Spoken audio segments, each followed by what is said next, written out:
Radio waves are part of the electromagnetic spectrum, which also includes X-rays and visible light.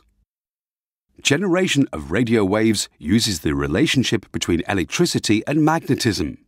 If an electric battery and a magnetic compass are joined in a circuit, whenever you complete the circuit, the compass needle moves.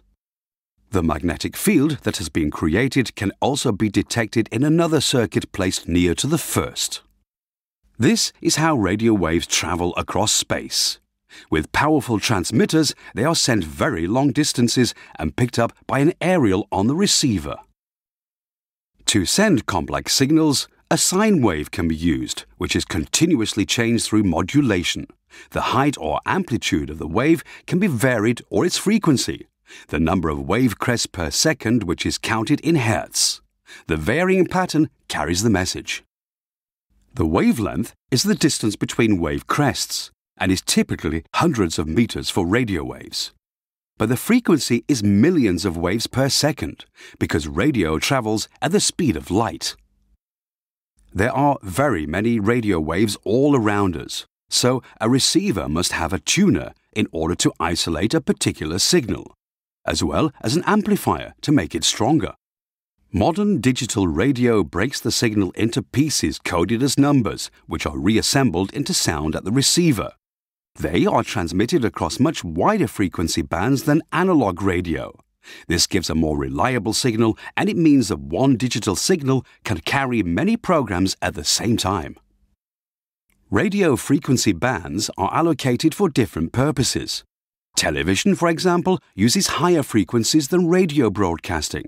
ITU is where international agreements are made about allocating frequencies for the many services that use radio today, including mobile phones and other devices.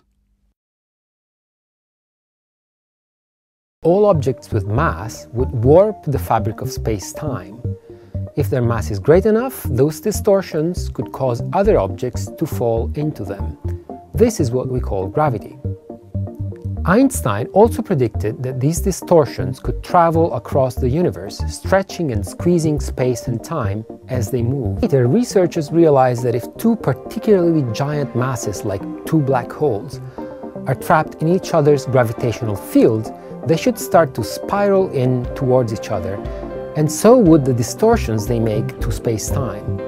This would create gravitational waves which would travel away from the objects like ripples in a pond. This is a conceptually simple piece of kit that aims to measure the distortion in space-time caused by gravitational waves. LIGO works by splitting a laser beam and sending it in two directions. The beams travel precisely the same distance down long vacuum tubes.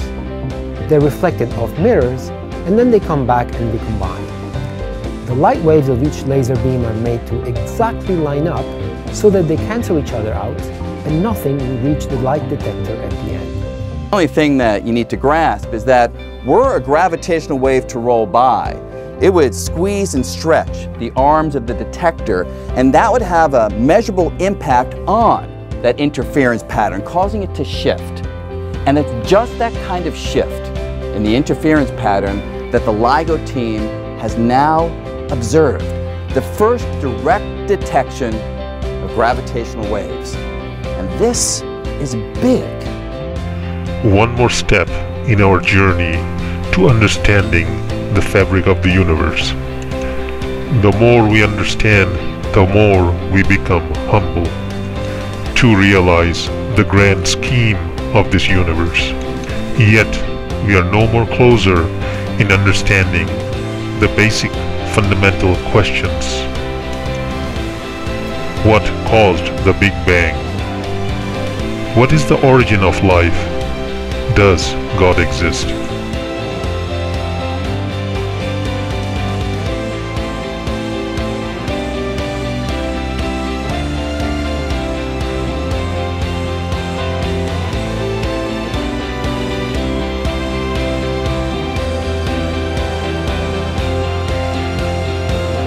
فإذا برق البصر.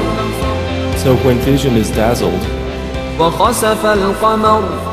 And the moon darkens, وجمع الشمس والقمر. And the sun and the moon are joined, يقول الإنسان يومئذ أين المفر Man will say on that day, where is the place of escape? كلا لا وزر No, there is no refuge. إلى ربك يومئذ المستقر To your Lord that day is the place. كل شيء حي أفلا يؤمنون Have those who disbelieved not considered that the heavens and the earth were a joint entity, and we separated them and made from water every living thing? Then will they not believe? وجعلنا في الأرض رواسي أن تميد بهم وجعلنا فيها فجاجا سبلا لعلهم يهتدون And we placed within the earth firmly set mountains, lest it should shift with them. And we made therein mountain passes as roads that they might be guided. وجعلنا السماء سقفا محفوظا وهم عن آياتها معرضون And we made the sky a protected ceiling, but they from its signs are turning away.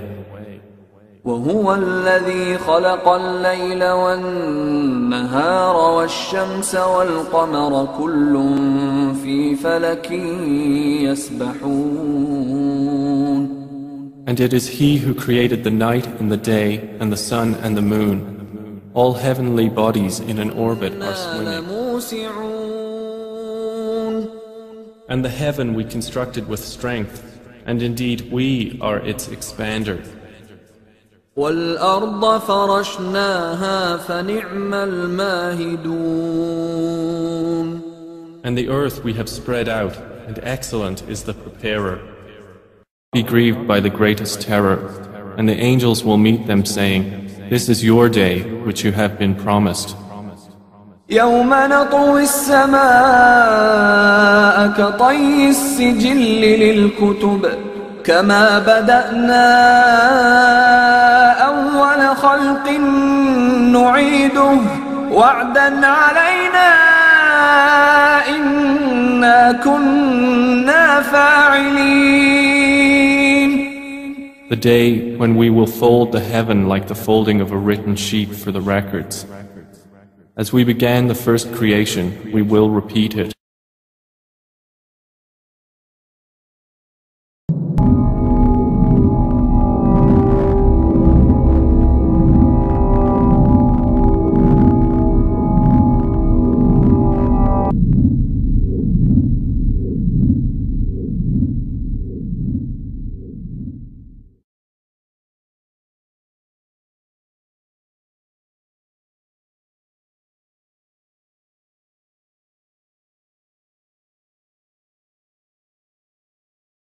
The first ever radio broadcast was made by Reginald Aubrey Fessenden on the 24th of December 1906. A Christmas concert was transmitted from Brant Rock in the US state of Massachusetts, with Fessenden himself playing the hymn O Holy Night on the violin. The listeners were astonished radio operators on ships at sea. Fessenden was born in Quebec, Canada in 1866. As a boy, he heard about a demonstration of the telephone by Alexander Graham Bell. Fessenden reportedly wondered if wires were necessary to transmit voices because sound waves can travel without them. Such interest led him to the world of radio. In 1900, almost exactly 6 years before his Christmas broadcast, Fessenden made the first ever radio transmission of the human voice. The message to his assistant about 1.6 kilometers away was, "Is it snowing where you are, Mr. Tyson? If it is, telegraph back and let me know." Initially, Fessenden improved Marconi's system of spark gap transmitters for sending radio signals. But by 1906, he had created a high-frequency alternator that operated in the 50 to 90 kHz band, with a maximum output of about 300 watts. It became the standard for future developments. By the time of his death in 1932, Fessenden held hundreds of patents, second only in number to Edison.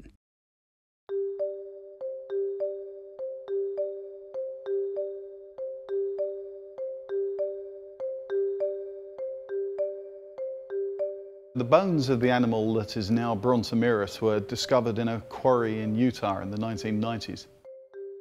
The bones were recovered and taken back to the Oklahoma Museum of Natural History. And they sat there for the next 5 or 10 years before I first saw them. But a colleague of mine, Matt Wadle, had an interest in them for a while, never got around to working on them. So when I happened to be over there in 2007, I was with Matt, and we took the opportunity then to look at the bones really closely and start figuring out exactly what this thing was. This picture shows us which of the bones we have of the animal and also gives you an idea of how big it would have been in life. Here we have the hip bone, here the shoulder blade. Those are the two most significant bits we have. And then these various fragments of ribs and the occasional vertebra. This is a photograph of the hip bone, which is the most informative of the bones of the new animal. Down here at the bottom, this is the socket where the femur attaches. So this is where the leg joins the body. And you can see that here at the front, sticking out the head of that, is this huge blade of bone where a lot of muscle would have attached. Now let me show you how that compares with a couple of animals here at the Grant Museum. So here we have the hip of a false gharial. It's closely related to crocodiles. This is the socket where the femur joins the hip. And you can see here that this bone here, this is the equivalent of the one that we have in Brontomerus, has almost no bone coming out here forward ahead of that socket. Whereas in this baboon, this blade of the hip bone is much, much longer. You can see it coming out forward here. And this gives you a lot of attachment area for muscles here that would have run all the way down and attached to the femur, and that gives it powerful legs. And that's how Brontomerus would have been as well, would have had very powerful legs, muscular thighs, and that's why we gave it the name. Brontomerus means thunder thighs. One of the things that could have been used for is delivering a powerful kick. What's most likely is that that kicking behaviour would have initially involved as a way for males to compete for the attention of females, dominance displays. There's every reason to think that that kick would have been used as well for defence against predators. We actually found the remains of at least 2 individuals of Brontomerus of very different sizes. So we like to think that there could have been a mother and a child. And here we have the mother defending the child from a Utahraptor, which is like the raptors in Jurassic Park, but bigger and scarier. Roughly speaking, you can think of the adult as being like a very big elephant and the juvenile as being more like the size of a smallish cow. There are museums all around the world that are full of specimens that there's so much work waiting to be done on them, which is why an armchair paleontologist like myself never has to actually go out into the field and get my hands dirty. I don't have to dig. All I need to do is scavenge around museum shelves, and there's ever such a lot of work to be done there.